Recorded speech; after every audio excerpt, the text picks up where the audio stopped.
नाजरीन अस्सलाम वालेकुम। IND टुडे न्यूज में आपका खैर मकदम करते हैं। आइए देखते हैं ये तफसीलात।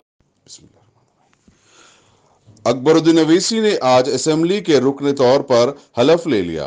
वो चंदनगुट्टे हलके से मुसलसिल 5वीं बार मुंतखब हुए। आज इन्होंने स्पीकर पोचाराम श्रीनिवास रेड्डी के चैम्बर में उर्दू जबान में हलफ लिया।